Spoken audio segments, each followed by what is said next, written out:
haven't done one of these in a while, but it's time we get back into it.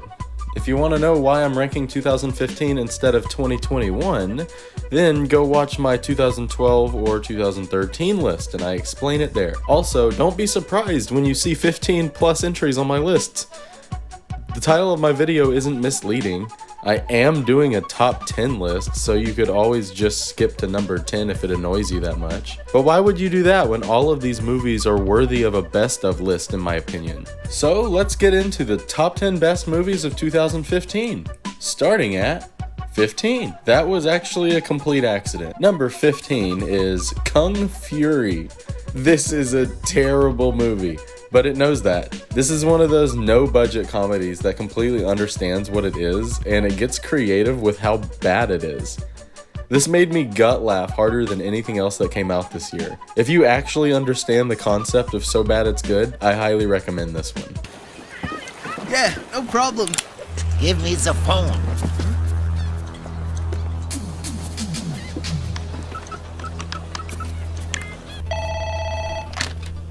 Chief McNichols speaking. Is this the police? Yeah, this is the police. Fuck you!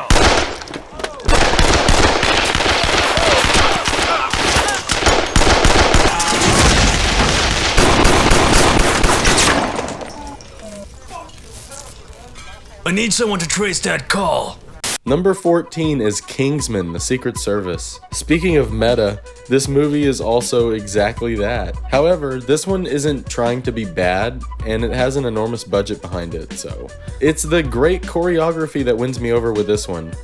The scene where he kills everyone to free Bird is one of my favorite action sequences of all time. If you want a well-directed, funny action movie, this is it.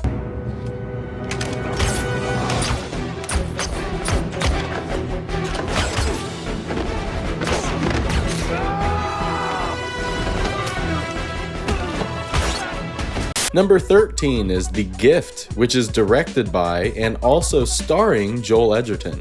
This is one of those movies that is decent, but the ending is so good that it makes it all feel amazing, you know? If the ending were on par with the rest of the movie, it definitely would not be on this list. But still, it's tense. Jason Bateman gives the best performance I've ever seen from him. It's slow, but it's a pretty short movie, so there's not that much dedication, and the ending makes it all worth it. So she wanted you to come. No. Listen. I wouldn't be here if I didn't want to be here. So I'm here. I'm apologizing to you. Well? Well, what? You accept my apology? Number 12 goes to Hardcore Henry. This whole movie is shot like a first-person video game. It's creative and entertaining as hell. I genuinely have no idea how they got certain shots. It's a lot more impressive than people give it credit for.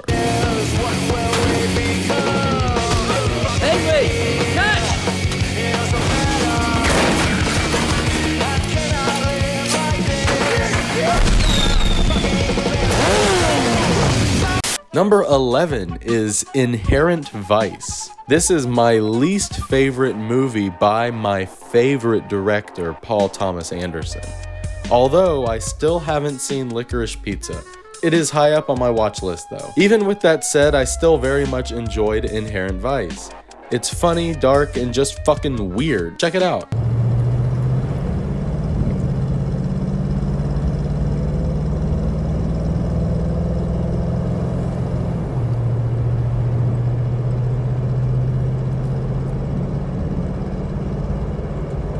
Number 10 goes to the Best Picture Oscar winner, Spotlight. A lot of people give this movie shit because it didn't deserve to win Best Picture, which I clearly agree with. However, that doesn't mean it should be devalued at all. It's really intriguing, well acted, and well shot. This is the best I've ever seen Liev Schreiber. It's one that even if you don't enjoy it, pretty much everyone needs to see it. We gotta go with this now. No, I'm not gonna rush the story, Mike. But we don't have a choice, Robbie.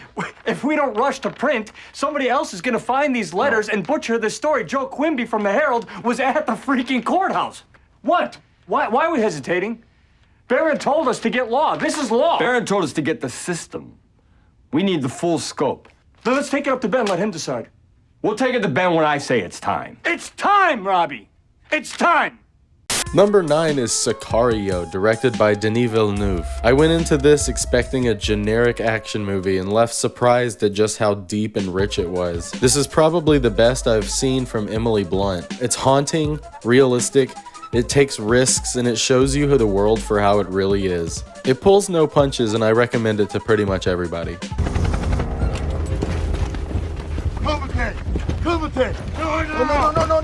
No. Compas. Suelte la pistola.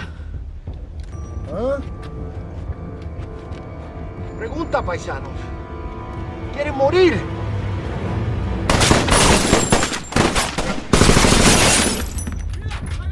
Number 8 is Tangerine. This is directed by Sean Baker, the same guy who did Florida Project. This isn't as good as Florida Project, but if you like his style, then I can't recommend this one enough.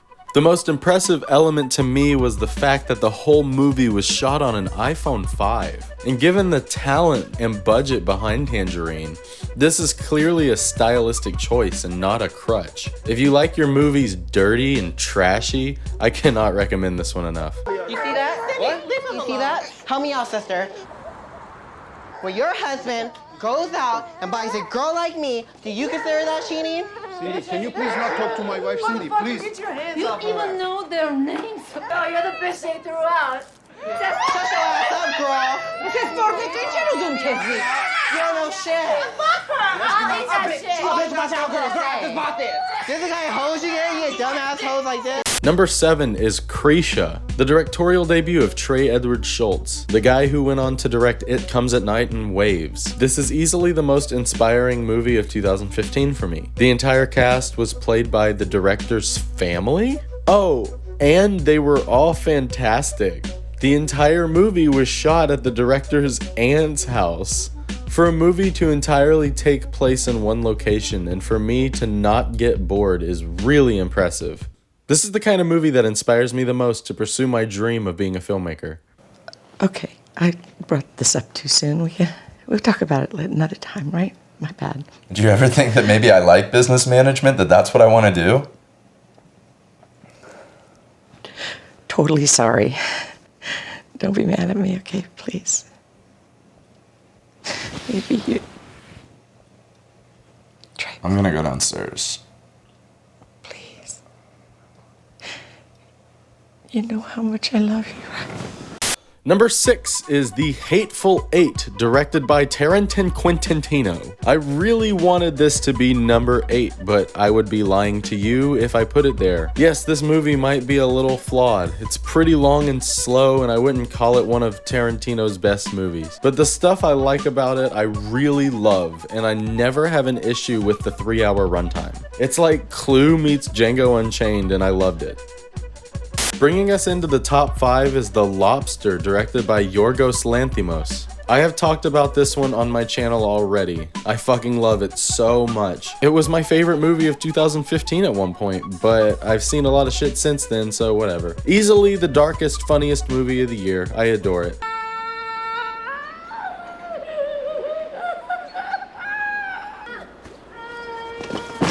What happened?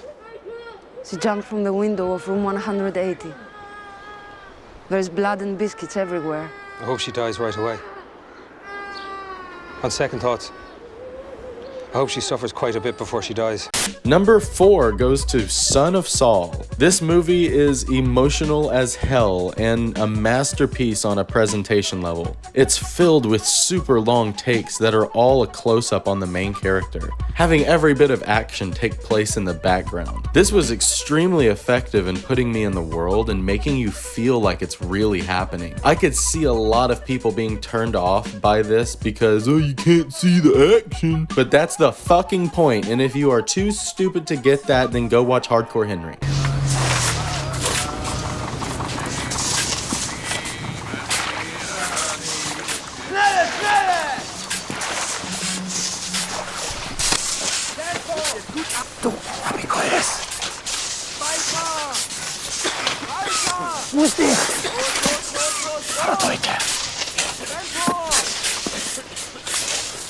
Austin!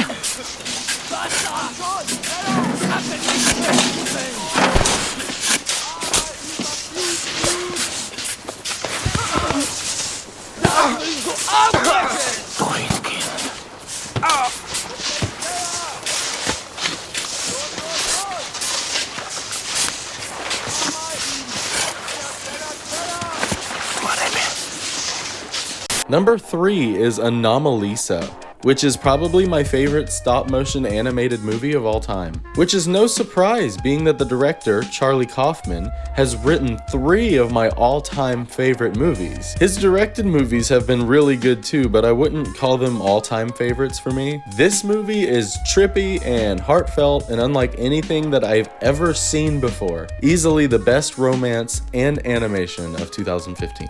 Yeah, I agree. But things kind of shifted. Just like completely suddenly. I was so pissed at you. I was so fucking hurt.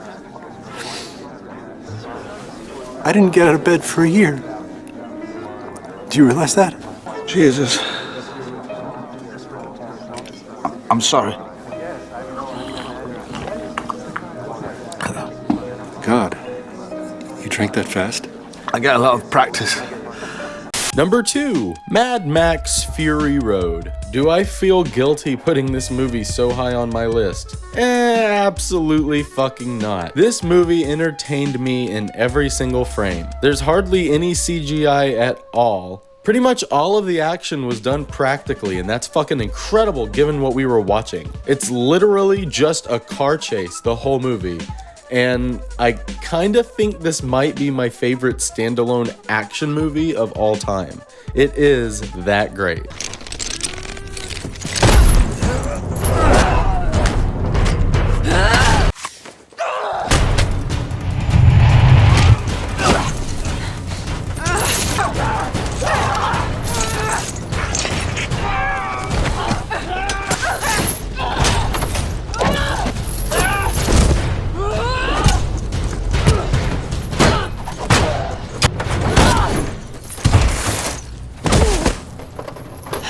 And my favorite movie of 2015 is The Revenant, directed by Alejandro Iñárritu, same guy who directed my favorite movie of 2014. The dude's clearly got talent. Once again, this movie's told in extremely long takes that never cut, and they never cut away from the action.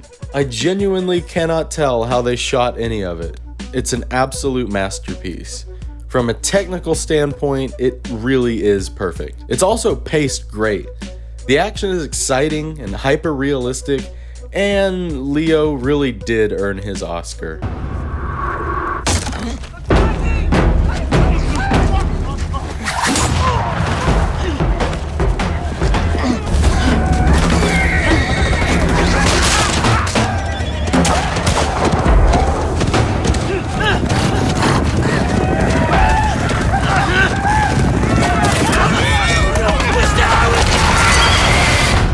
Alright, half of the decade is done, and I've been binging 2016 movies, so it looks like that's what's coming next. Thank you, bye-bye.